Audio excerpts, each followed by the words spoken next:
আজকের ভিডিওয়ে mutual fund নিয়ে discuss করব। মিউচুয়াল ফান্ড নিয়ে ডিসকাস করার জন্য আপনারা অনেকেই রিকোয়েস্ট করেছেন, তো তারই জন্য আজকের ভিডিওয়ে মিউচুয়াল ফান্ড নিয়ে ডিসকাস করছি। তবে অলরেডি 4 মাস আগেই আমি এই ভিডিওটায় আপনাদের সাথে শেয়ার করেছিলাম মিউচুয়াল ফান্ড কি, মিউচুয়াল ফান্ডে ইনভেস্টমেন্ট করার আগে আমাদের কি কি বিষয়ের উপর বিশেষ করে নজর দিতে হবে, সব কিছু নিয়ে ডিটেলসে মিউচুয়াল ফান্ড সম্পর্কে এই ভিডিওটায় ডিসকাস করেছি। যদি ভিডিওটা মিস করে থাকেন, এই ভিডিওটা আগে দেখে নিয়ে তবেই আজকের ভিডিওটা ওয়াচ করলে সেটা আপনাদের পক্ষে বেটার হবে। তো আজকের ভিডিওয়ে আমি বেস্ট মিউচুয়াল ফান্ড নিয়ে ডিসকাস করব এবং সেই ফান্ডগুলো কেন আজকে আমি আলোচনা করছি সে বিষয়েও ডিটেলসে আলোচনা করব। তাহলে চলুন ভিডিওটা শুরু করা যাক। আমি নিরুপমা, শেয়ার শেখো চ্যানেলের পক্ষ থেকে আমার নতুন ভিউয়ার্স এবং যেসব পুরাতন ভিউয়ার্সরা রয়েছেন সকলকে স্বাগত জানাচ্ছি এবং সকল ভিউয়ার্সদের জানাই এভাবেই পাশে থাকার জন্য অনুরোধ করলাম।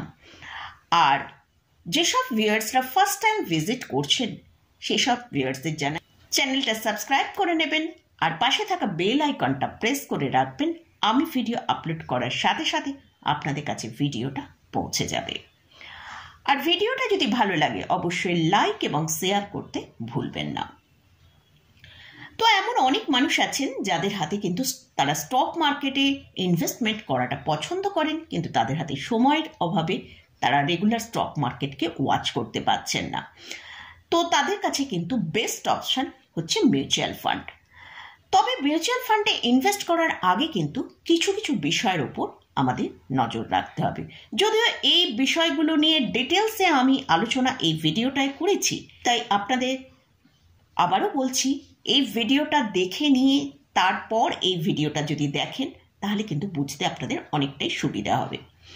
তো একটা মিউচুয়াল ফান্ডে ইনভেস্টমেন্ট করার আগে আমাদের কিন্তু বেশ কয়েকটা বিষয়ের ওপর নজর রাখতে হবে, যেটা হচ্ছে সেই মিউচুয়াল ফান্ডের মানে পাস্ট কি পারফরমেন্স আছে সেটা অবশ্যই আমাদের অবজার্ভ করতে হবে। কারণ অনেক নতুন মিউচুয়াল ফান্ড আছে যারা 1 বছর 2 বছর একটা হাই রিটার্ন প্রোভাইড করে, কিন্তু তারপর তাদের রিটার্ন অনেকটা স্লো হয়ে যায় বা ভালো রিটার্ন তারা প্রোভাইড করতে পারে না। তাই আমাদের কিন্তু পাস্ট একটা মিউচুয়াল ফান্ডে ইনভেস্ট করার আগে তাদের পাস্ট রেকর্ডটা আমাদের ভালোভাবে জেনে নিতে হবে। এছাড়াও সেই মিউচুয়াল ফান্ডের এক্সিট লোড কীরকম রয়েছে, এক্সপানশনাল রেশিও কীরকম রয়েছে, সেই বিষয়গুলো নিয়ে আমাদের আগে ভালো করে অবজার্ভ করতে হবে। এছাড়াও মিউচুয়াল ফান্ডে যখন আপনি ইনভেস্টমেন্ট করছেন তখন আপনি অবশ্যই লামসাম ইনভেস্টমেন্টের থেকেও এসআইপিতে ইনভেস্টমেন্ট করাটা বেটার হবে। কারণ যদি আমি লামসাম ইনভেস্টমেন্ট করি তাহলে কিন্তু সেক্ষেত্রে একটা প্রবলেম হতে পারে কি, যেমন আমরা রিসেন্ট দেখলাম মার্কেটে একটা ভালো ডিক্লাইন এসেছিল। তো সেক্ষেত্রে আমি যদি একদম হায়ার লেভেলে আমি ইনভেস্টমেন্টটা করে থাকি, যখন আমার লোয়ার লেভেলে আসছে তখন কিন্তু আমার ভ্যালুয়েশনটা অনেকটা কমে যাচ্ছে। অর্থাৎ মিউচুয়াল ফান্ডে এনএভির ভ্যালু দিয়ে বিচার করা হয়, তো সেখানে এনএভির দাম কিন্তু অনেকটা নিচে চলে আসবে। তাই আমাদের এসআইপির মাধ্যমে অর্থাৎ সিস্টেমেটিক ইনভেস্টমেন্ট প্ল্যানের মাধ্যমে অল্প অল্প করে রেগুলার বেসিসে ইনভেস্টমেন্ট করতে হবে। তাহলে কিন্তু মার্কেট যখন নিচে আসবে আমাদের কিন্তু অ্যাভারেজিংটা ভালো হয়ে যাবে। এবারে আসছি, তো এই বিষয়গুলো ডিটেলসে আলোচনা ওই ভিডিও করা আছে, ভিডিওটা একবার দেখে নিলে আরও ভালোভাবে আপনারা সেখানে বুঝতে পারবেন। তো আজকের ভিডিওয়ে মেন যে দুটো মিউচুয়াল ফান্ড নিয়ে আলোচনা করছি, তো তার মধ্যে ফার্স্ট হচ্ছে মাল্টি অ্যাসেটস অ্যালোকেশন ফান্ড নিয়ে আলোচনা করব। তো আর সেকেন্ড যে ফান্ডটা রেখেছি সেটা হচ্ছে ফ্লেক্সি ক্যাপ ফান্ড। ফার্স্ট হচ্ছে মাল্টি অ্যাসেটস অ্যালোকেশন ফান্ড। এই ফান্ডে কেন ইনভেস্টমেন্ট করবেন? এটা একটা হাইব্রিড মিউচুয়াল ফান্ড। এখানে কি হয়, বিভিন্ন অ্যাসেটস ক্লাসের মধ্যে কিন্তু ইনভেস্টমেন্টটা সঠিক পরিমাণে প্রত্যেকটা মানে যে অ্যাসেটস ক্লাস আছে, যেমন ধরুন ইকুইটি, ডেপ্ট, গোল্ড, এছাড়াও অন্যান্য আদার যে কমোডিটিগুলো আছে সেখানে ইনভেস্ট করা হয়, সেখানে কিন্তু একটা নির্দিষ্ট পরিমাণে কিন্তু ইনভেস্টমেন্টটা করা হয়, যার ফলে কোনো একটা অ্যাসেটস ক্লাস যদি খুব রিস্কের মধ্যে থাকে, অনেকটা নিচের দিকে চলে আসে, তাহলে অন্যান্য যে অ্যাসেটস ক্লাসগুলো আছে তারা কিন্তু সেখানে একটা ভালো রিটার্ন পে করে। তো তার জন্য কিন্তু আমাদের যে রিস্কটা সেটা কিন্তু অনেকটা কমে যায়, আমরা একটা পোটেনশিয়াল রিটার্ন এখান থেকে গেইন করতে পারি। তার জন্যই কিন্তু যারা রিস্ক কম নিতে চান তাদের জন্য মাল্টি অ্যাসেটস অ্যালোকেশন ফান্ড হচ্ছে বেটার। তো এই মাল্টি অ্যালোকেশন ফান্ড থেকে আজকে 3টে ফান্ড নিয়ে ডিসকাস করব। ফার্স্ট যে ফান্ডটা নিয়ে ডিসকাস করছি সেটা হচ্ছে ICICI Prudential multi assets funds. এই ফান্ডস কীভাবে তাদের অ্যাসেটসটা অ্যালোকেশন করেছে সেটা আগে দেখে নেব। ইকুইটিতে এরা রেখেছে 49%, ডেপ্টে রেখেছে 14.17% এবং আদার্স অ্যাসেটস ক্লাসে আছে 36.7%। এই আইসিআইসিআই প্রুডেন্সিয়াল মাল্টি অ্যাসেটস ফান্ডের AUM হচ্ছে 57,484 করোড়। NAV হচ্ছে কারেন্ট NAV চলছে 746 টাকা। এদের এক্সপেন্স রেশিও হচ্ছে 1.41%। আর এই যে ফান্ডটার কথা বলছি, এই ফান্ডের এজ মোটামুটি 23 ইয়ার্স। সেকেন্ড যে ফান্ডটা নিয়ে আলোচনা করছি সেটা হচ্ছে SBI multi assets allocation fund. এদের অ্যাসেটস অ্যালোকেশনটা কীরকম আছে? ইকুইটিতে এদের 40%, ডেপ্টে আছে এদের 38.97% এবং আদার্স অ্যাসেটস ক্লাসে 20%। এদের যে AUM সেটা হচ্ছে 7,976 করোড়। আর এদের NAV এখন চলছে, কারেন্ট যে NAVটা চলছে সেটা হচ্ছে 57 টাকা 92 পয়সা। এক্সপেনশনাল রেশিও হচ্ছে 1.45%। আর এজ, এই ফান্ডের এজ মোটামুটি 20 ইয়ার্স, তার মানে প্রায় 20 বছর ধরে কিন্তু এদের এই ফান্ডটা তারা রানিং করছে। থার্ড যে ফান্ডটা নিয়ে ডিসকাস করছি সেটা হচ্ছে UTI multi assets allocation fund. এই ফান্ড কীভাবে তাদের অ্যাসেটস অ্যালোকেশন করেছে? ইকুইটিতে তারা রেখেছে 62%, ডেপ্টে রেখেছে 16.40% এবং আদার্স অ্যাসেটস ক্লাসে আছে 21.50%। তো আমরা যেটা দেখলাম যে এই 3টে যে ফান্ডের কথা উল্লেখ করলাম, 3টেই হচ্ছে মাল্টি অ্যাসেটস অ্যালোকেশন ফান্ড। এখানে কিন্তু আমরা মোটামুটি দেখতে পাচ্ছি 3টে অ্যাসেটস ক্লাসের মধ্যে কিন্তু একটা ঠিকঠাক পরিমাণে কিন্তু ডাইভার্সিফাইড করে এই অ্যাসেটসটা অ্যালোকেশন করা হয়েছে।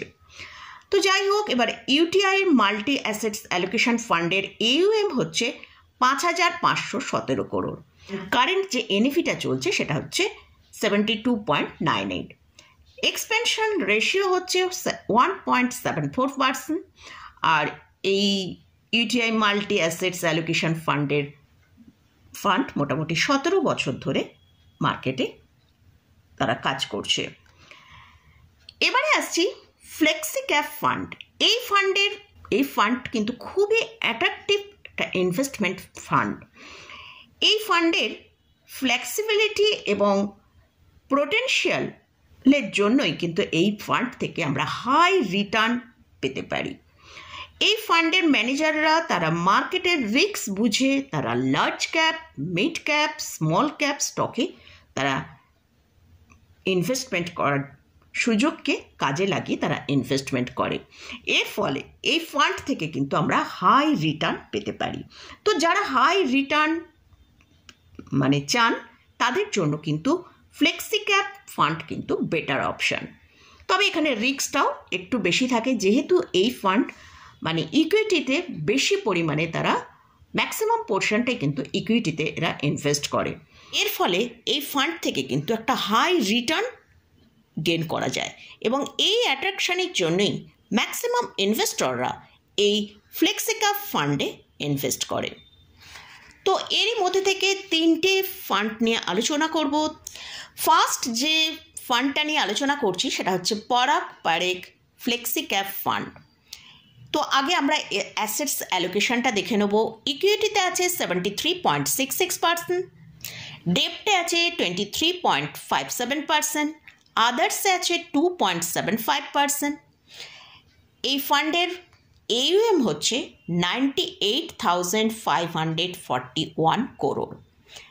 কারেন্ট NAV চলছে 82.73। এই ফান্ডের যে এক্সপেন্স রেশিও আছে সেটা হচ্ছে 1.27%। আর এই ফান্ড মোটামুটি 12 ইয়ার্স ধরে তাদের সার্ভিস প্রোভাইড করছে। সেকেন্ড যে ফান্ডটা নিয়ে আলোচনা করছি সেটা হচ্ছে HDFC ফ্লেক্সি ক্যাপ ফান্ড। এদের অ্যাসেটস অ্যালোকেশনটা একবার দেখে নেওয়া যাক। সেটা হচ্ছে ইকুইটিতে আছে 87.46%, ডেপ্টে আছে 1.32%, আদার্স যে অ্যাসেটস ক্লাসে আছে 11.02%। এই ফান্ডের AUM হচ্ছে 74,105 crore। এদের কারেন্ট NAVর ভ্যালু চলছে 1,956.29 কাছে। আর এদের এক্সপেন্স রেশিও হচ্ছে 1.39%। আর এই ফান্ড মোটামুটি 30 ইয়ার্স ধরে এদের সার্ভিস প্রোভাইড করছে। নেক্সট যে ফান্ডটা নিয়ে আলোচনা করছি সেটা হচ্ছে কোটাক ফ্লেক্সি ক্যাপ ফান্ড।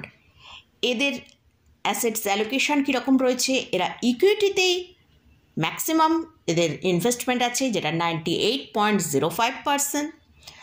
ডেপ্টে এদের নেই কিছু, আর আদার্স অ্যাসেটস ক্লাসে এরা 1.95% রেখেছে। এদের AUM হচ্ছে 50,800 crore ওপর। আর NAV কারেন্ট NAV চলছে 83.44। এদের এক্সপেন্স রেশিও হচ্ছে 1.46%। এই ফান্ডের এজ 16 ইয়ার্স, মানে 16 ইয়ার্স ধরে এরা এই ফান্ড ম্যানেজ করছে। তো মোটামুটি এখানে এই যে ফান্ডগুলো, এতগুলো ফান্ড নিয়ে আলোচনা করলাম, এই ফান্ডগুলো অবশ্যই যদি কোথাও ইনভেস্টমেন্ট করতে চান তার আগে ভালো করে সব কিছু বিষয় নিয়ে আলোচনা করে নেবেন, এবং আপনাদের যদি ফাইন্যান্সিয়াল অ্যাডভাইজার থাকে তার সাথে আগে পরামর্শ করে নিয়ে তারপরই সেই ফান্ডে ইনভেস্টমেন্ট করা স্টার্ট করবেন। আমি কিন্তু এখানে কোনো ফান্ড নিয়ে কোনো ইনভেস্টমেন্টের করার জন্য আপনাদের কাছে বলছি না, জাস্ট এই ফান্ডগুলো মার্কেটে ভালো রানিং চলছে সেই জন্যই আমি এখানে আলোচনা করলাম। তো অবশ্যই ইনভেস্টমেন্ট করার আগে, যেহেতু আপনি আপনার টাকা সুরক্ষিত রেখে ইনভেস্টমেন্ট করবেন, তার আগে ভালো করে সব কিছু বিষয়ের উপর রিসার্চ করে নিয়ে তারপরে ইনভেস্টমেন্ট শুরু করবেন। তো মোটামুটি আজকের মতন ভিডিওটা এখানেই শেষ করছি। ভিডিওটা যদি ভালো লাগে অবশ্যই লাইক করবেন, শেয়ার করবেন, সাবস্ক্রাইব করবেন। ধন্যবাদ।